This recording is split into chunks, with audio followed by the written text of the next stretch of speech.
Ernest Holmes was very clear that we are spiritual beings living a human experience. Yet so often we get caught up seeing from only one perspective that we miss what that means. If we're so focused on oneness and the big picture that we miss opportunities to reach out and love and support one another, then we are not embracing the totality of our humanity.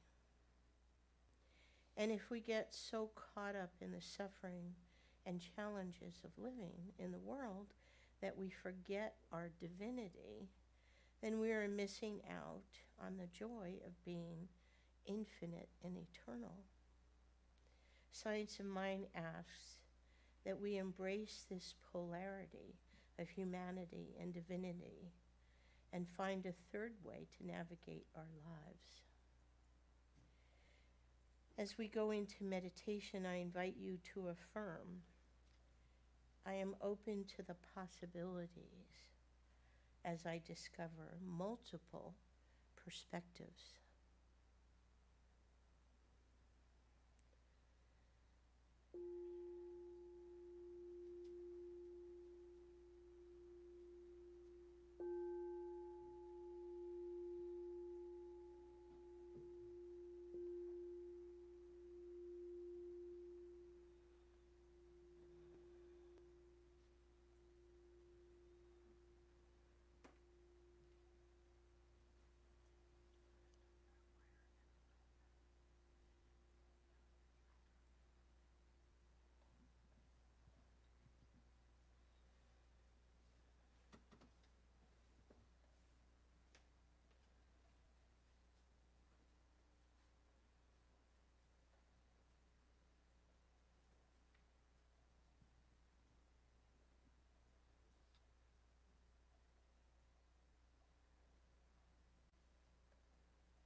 As you bring your attention easily back to the sound of my voice, know that there is only God. There is nothing outside of the divine.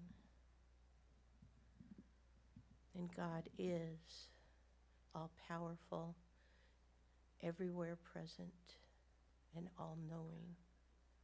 It is available at every point in its entirety, simultaneously. There is nothing outside of it. We are a indivisible, unified whole, expressing in infinite forms. We are infinite, eternal, and good, and only good. Creative, as God creates, which is only the good, the holy, and the beautiful, the perfect. We create perfectly as God creates. And this is true of every one of us, of everything, past, present, and future. We are it. We are the one. I am not everything that God is, but everything that I am is made of God. And I am, and you are, and we are inseparable from it, with all the attributes available. So in this oneness, I know for each of us that we have this within us, that we live in it, and that it lives in us. And I give great thanks that we are here today to understand that at deeper levels, and to have it shared by Mary in her infinite wisdom as God speaks through her, and be inspired by the beautiful music of Sylvia, and the technology and the friendships and the community and everyone online in divine, perfect right order, as we embrace the paradoxes, knowing that it is all an expression of the one, the holy, the divine. And I speak these words into the law of mind, knowing it is so, and they are released with joy. And I say, so it is. Miss Sylvia Aguilera is going to entertain us some more. You call this entertainment? Very, very good.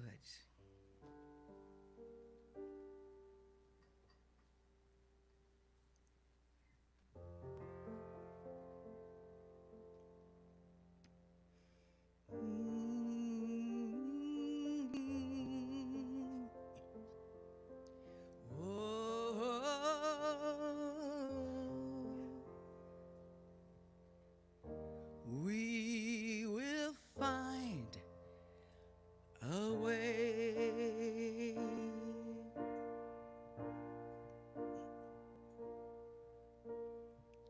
Sun follows rain, strength follows pain.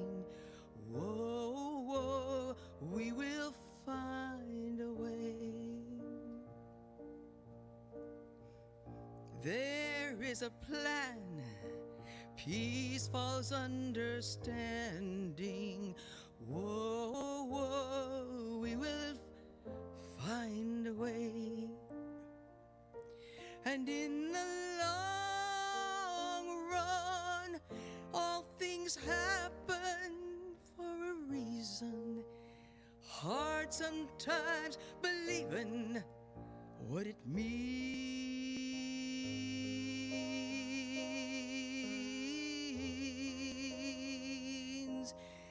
There's a long road we will sail above. waters. There's more than 7 wonders to be seen. Oh,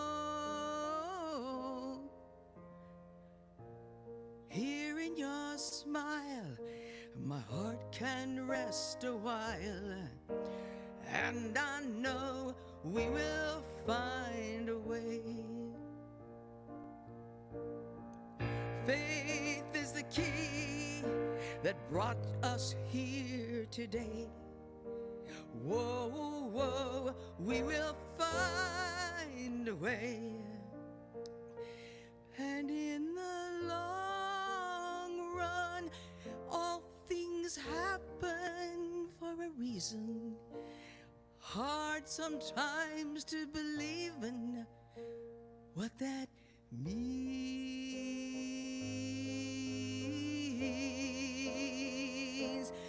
There's a long road we will sail above these waters. There are more than 7 wonders to be seen.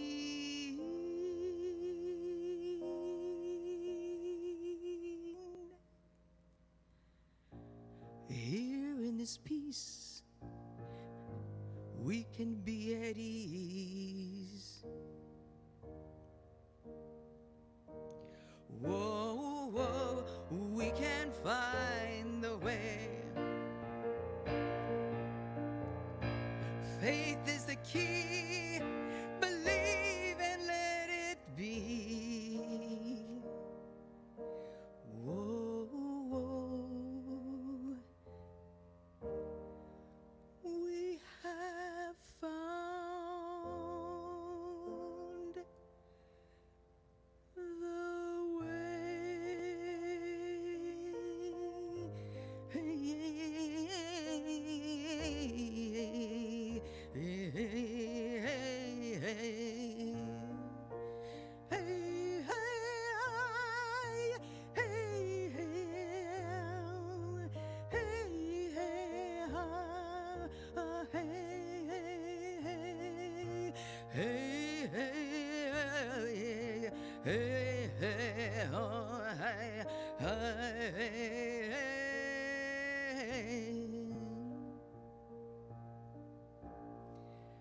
sun follows rain.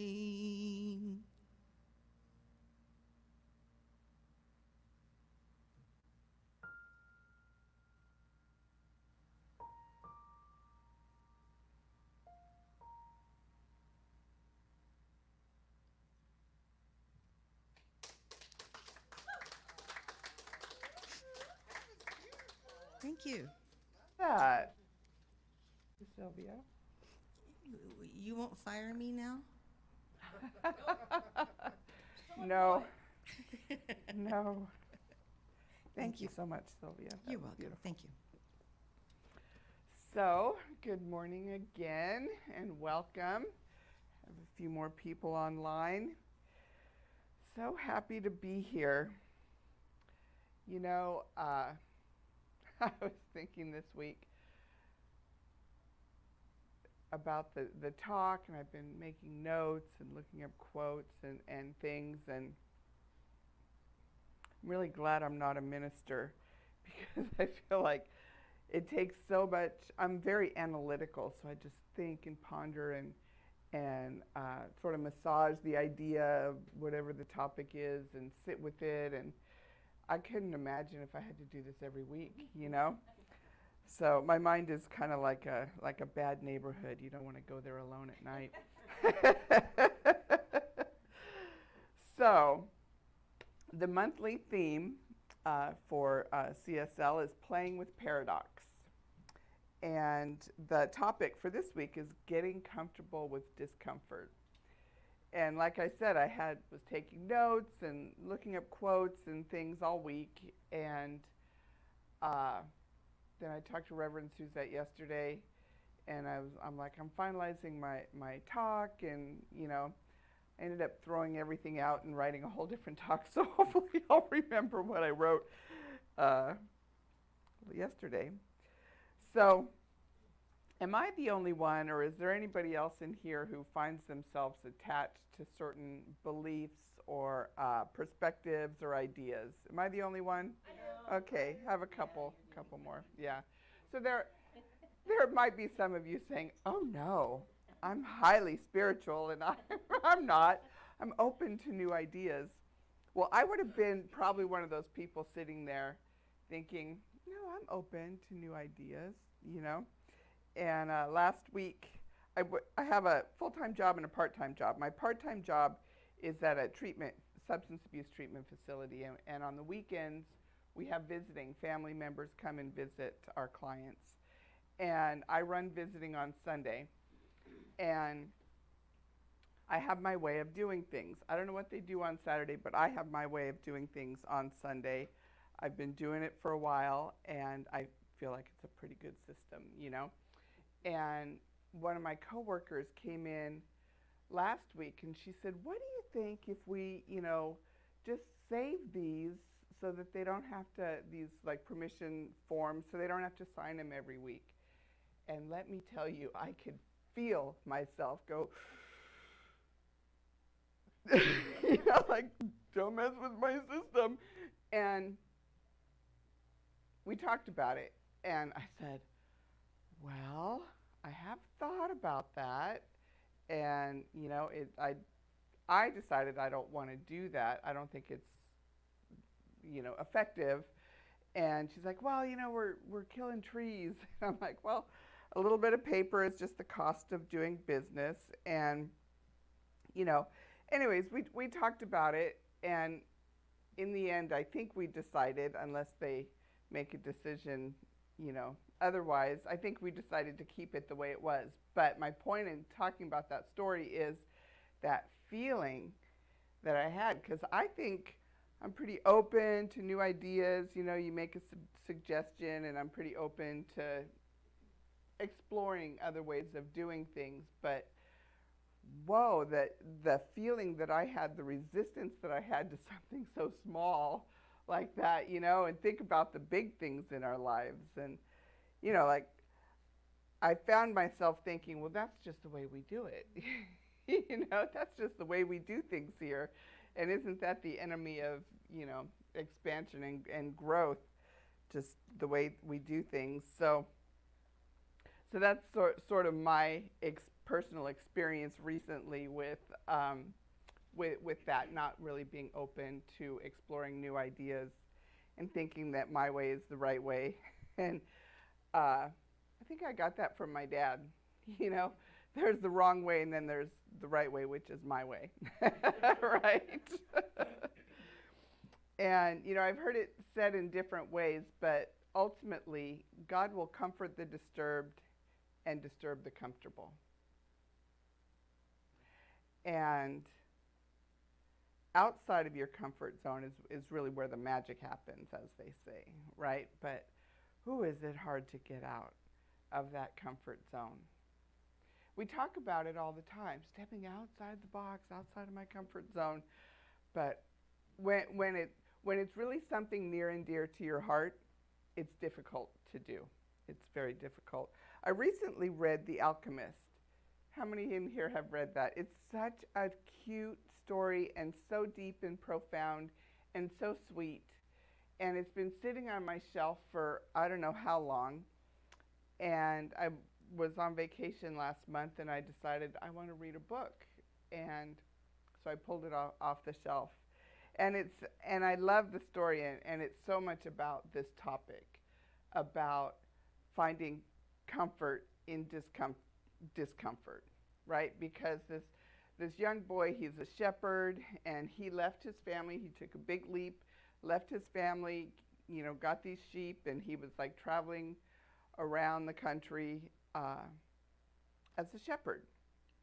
And the book starts out, he's on his way to a place where he had been before, where a merchant bought his wool, and he had a lovely young daughter. And so, he kind of had plans that he was gonna go there and sell his wool, and sidle up to the daughter and get on in the good graces of the father merchant. And then somebody comes along and says, No, you're really supposed to go seek your treasure in the pyramids of Egypt, you know.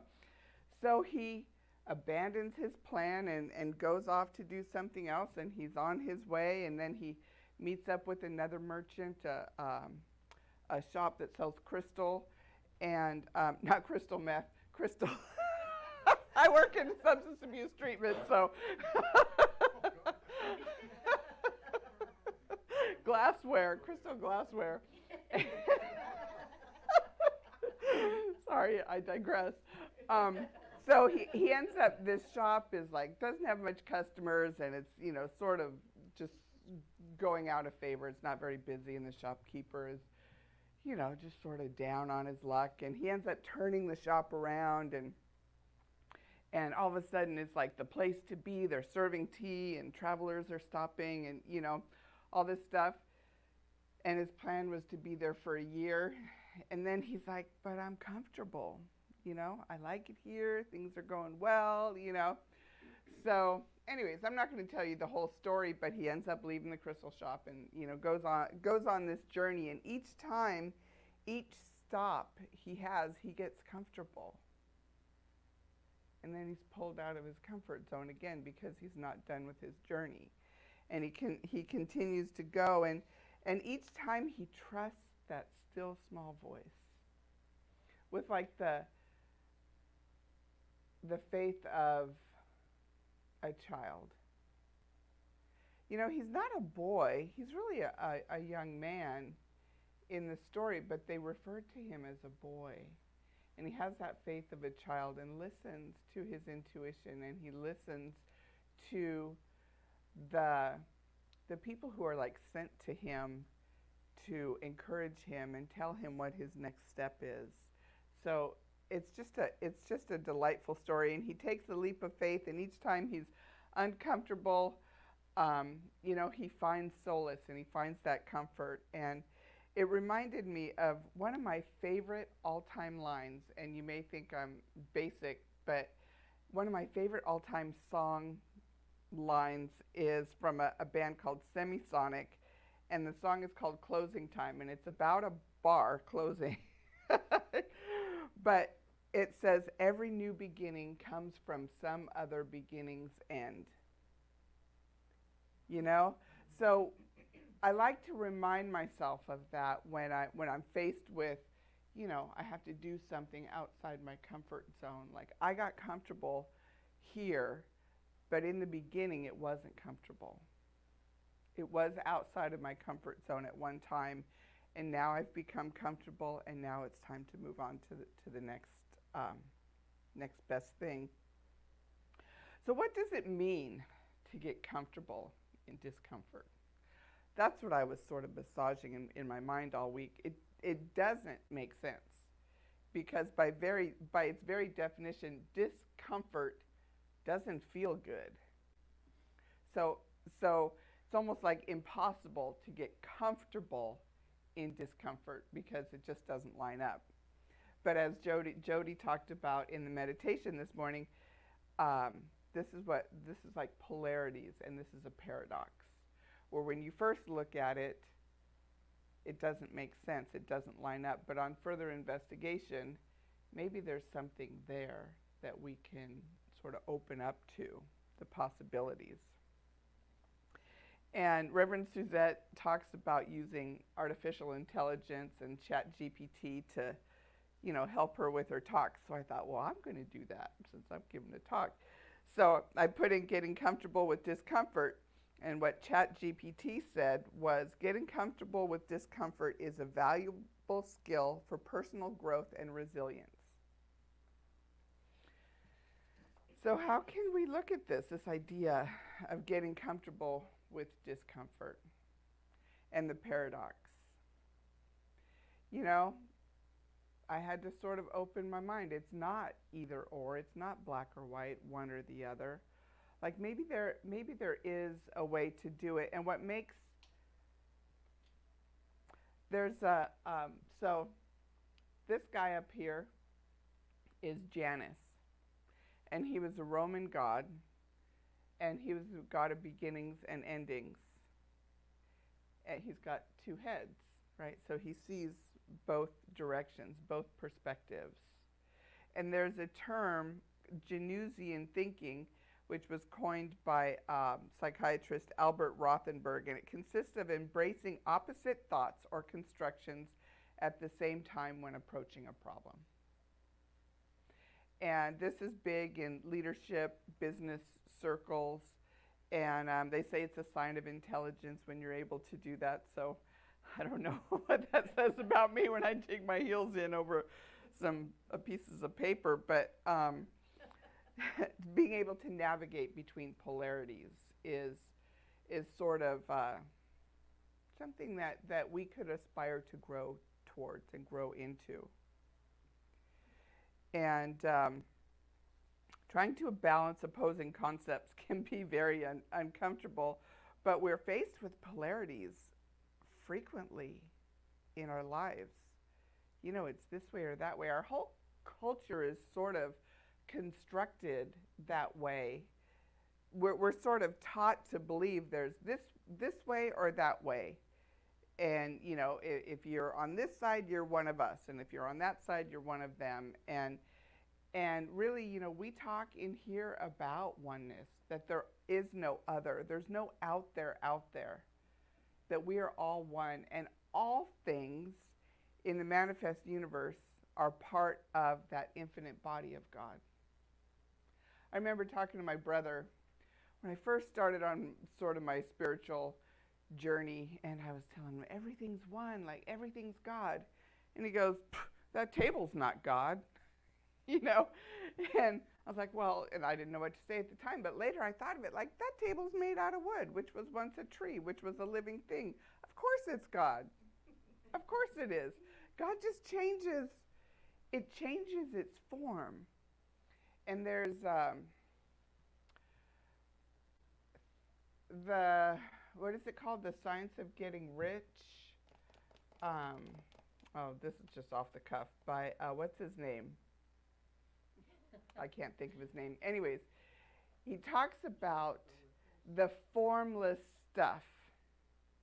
That's like the space between, and when we put our thought into it is how we create. And so it's all God. It just is sort of like waiting for us to create, for us to manifest. And it's a fascinating book. You can get it for free. Wallace Wattles, that's the name of the author. You can get it for free online, and you can download it. And it's just a wonderful book. I used to read a couple chapters, like chapter 4 and 7 or whatever, every day as just a reminder. It's a great little book, but talking about the formless stuff that just lies in wait for us to speak meaning into it for creation. And he talks about, you know, most things, a table will go through the process of creation. A tree will grow, somebody will chop it down, somebody will cut it, and then another person will take it and make it into a table, and then somebody else will buy it and use the table, right? That's sort of the process of creation. But he says it would be possible for somebody just to think, I want a coffee table. I'm thinking of coffee table because the leg on my coffee table broke yesterday. And it's like upside down in my living room right now. But it would be possible to think of coffee table and have it manifest in form like that if we were sort of like of an elevated consciousness. But for most things, it goes through the evolutionary sort of process of manifestation. And you know, the impulse of nature is growth. Martin? There we go. A ship in a harbor is safe, but that's not what ships were built for, right? That's attributed to a guy named John Shedd from 1928. And what are we built for? We're built for growth. Growth implies change. You know, when kids are growing and they go through a growth spurt, they have growing pains, literally, like their bones ache because they're growing.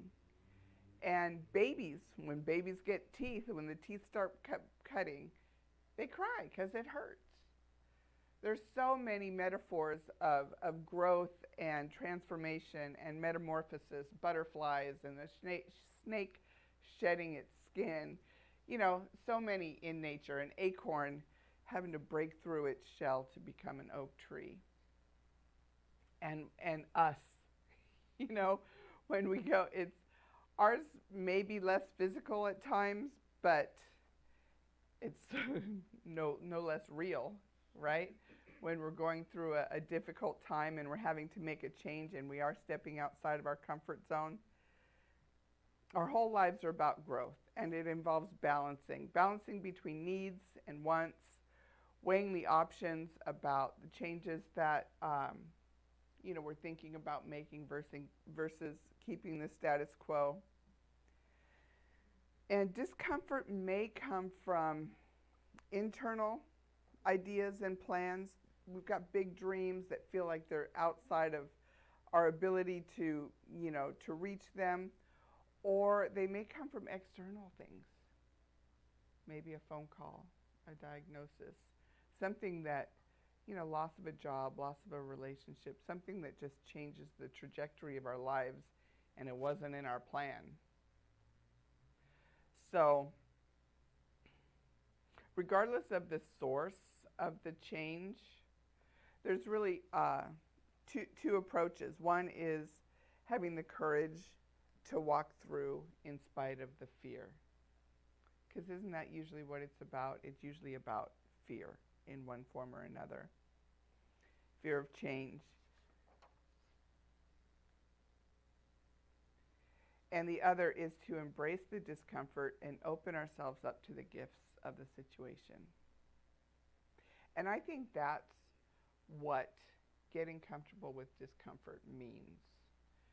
It's still not easy, but as we embrace it, and for me, I remember sitting in my car, there was all these changes going on. I feel like I think it was like financial challenges, and I remember just sitting there and going, God, what is the gift in this? Just show me what the good is, because it has to be good. If God is for us, nothing can be against us, right? So any change that's uncomfortable, painful, whatever, any kind of change, there's got to be something good in it. So as we embrace it and we just open up to it and allow the good to be revealed. I had a counselor, a practitioner, well, she was a minister, I think. Yeah, she was a minister that I used to go to, Reverend Alice Bandy. Yeah, Reverend Alice Bandy. And every time I would go see her, and I'd go in there and be like, oh, this is going on, and you know, and I'm curled up in the fetal position. She'd always say, what is the good in it? What is the good?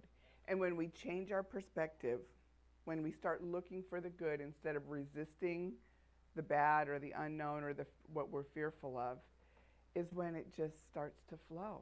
That's when it flows. That's when we're playing in the paradox.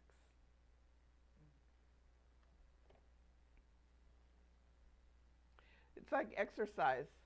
I may have talked about this before, because it's sort of the challenge that I have, you know. Every day I want to exercise, but almost every day I don't want to. Right? I've set the intention to do it, but on a regular basis I go, oh, I don't feel like it today, you know. And but when I do it, when I'm done, I always feel better. I am always glad that I did. You know, I mean, I can't imagine, maybe if you injured yourself or something, you might think, oh, maybe I shouldn't have exercised today. But generally speaking, when we do the hard thing or the thing that we don't want to do, we're gonna look back on it and be glad that we did it. So Ernest Holmes, in this thing called You, said, keep the doorway of your mind open, feeling, thinking, and communing with this life. know that it fills you with light and with power. And you know, the etymology of the word Janus for the god, the Roman god Janus, is related to the Latin word door. I just thought that was kind of interesting. And so, you know, when we move through doors open where doors had not even appeared before, when we move in faith, when we play in that paradox and we don't resist it, things just have a way of opening and flowing. And we need to first recognize where we are attached to our beliefs, ideas, and perspectives. I didn't know in that moment at work, when I had that feeling that I was attached to my way of doing things, the right way, obviously, right? I didn't know in that moment, but as I'm writing this talk, I'm looking back going, oh, wow. Wow. Interesting. It's like in the movie, What the Bleep Do We Know? Has anybody seen that? They talk about being an observer of your own life, about like sort of stepping out of yourself and observing yourself. And I remember, so I'm in recovery, and early in recovery, I used to get all dressed up to go to 12-step meetings, right? Really dressed up, like I was going to the nightclub, right? But I was going to a 12-step meeting, and my sponsor said, she reminded me that people are there to save their lives. And going there, getting all dressed up like a, you know, I won't say what, like a what, but like I'm going to a nightclub or something, could be distracting to somebody who's there to save their life. And after she told me that, I was getting dressed to go to a meeting, and I looked at myself in the mirror, and it was like I had a moment where I stepped outside of myself, and I saw myself, and I went, oh, look at what you're doing. I mean, this was like 30 years ago, so I was young and hot, you know, so it could have made a difference. Anyways, whatever. But stepping outside of ourselves and observing and becoming aware and recognizing where we are holding on stubbornly to those old beliefs and ways of being. Remaining open to alternative perspectives. And so that we're not like navigating in the world of polarities between this pole and that pole, and we're not doubling down on our way of thinking. And rather we find a third way, like Jody talked about, the way of sort of like bringing those polarities together. And we look at things and we find vulnerability, and we hold gently to our beliefs. And even our identity, as we assess what is working and what is not working in our lives. I like that idea of holding gently to our beliefs. They talk about wearing the world as a loose garment. It's a biblical reference. Wearing the world as a loose garment.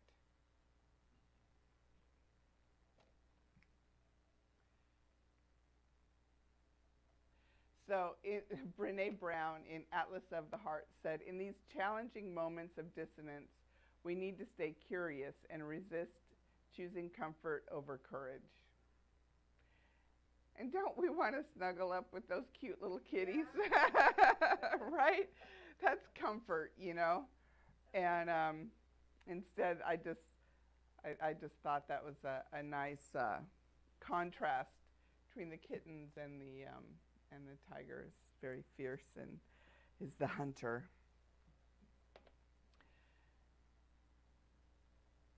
And finally, I saw this video on Facebook, and I sent it to Martin earlier this week. I'm like, somehow, some way, I have to incorporate this into the talk because I just love it.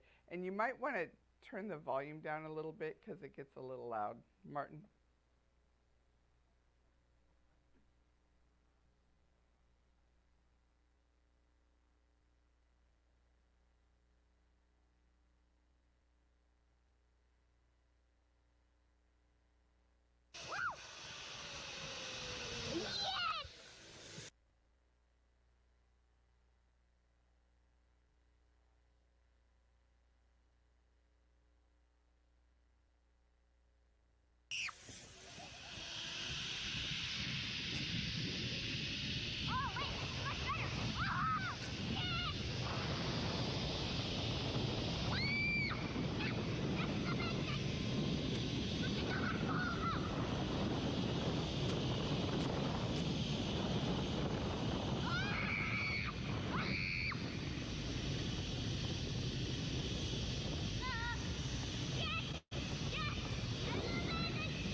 So, yeah, I had to get that in somehow.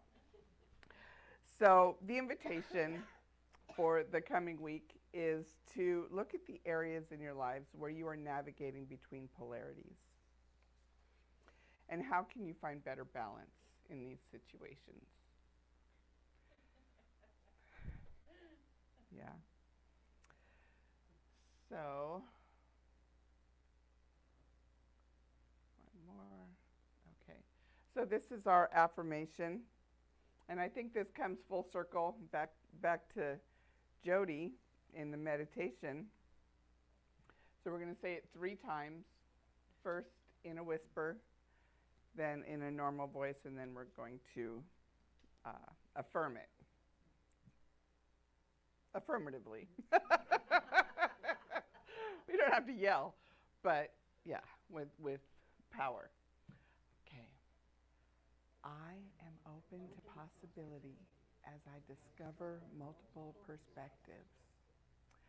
I am open to possibility as I discover multiple perspectives. I am open to possibility as I discover multiple perspectives. And so it is. So I just want to turn within now. Just breathing into this moment, allowing the breath of the divine to flow freely through me. Knowing that with each breath, I am communing with the divine.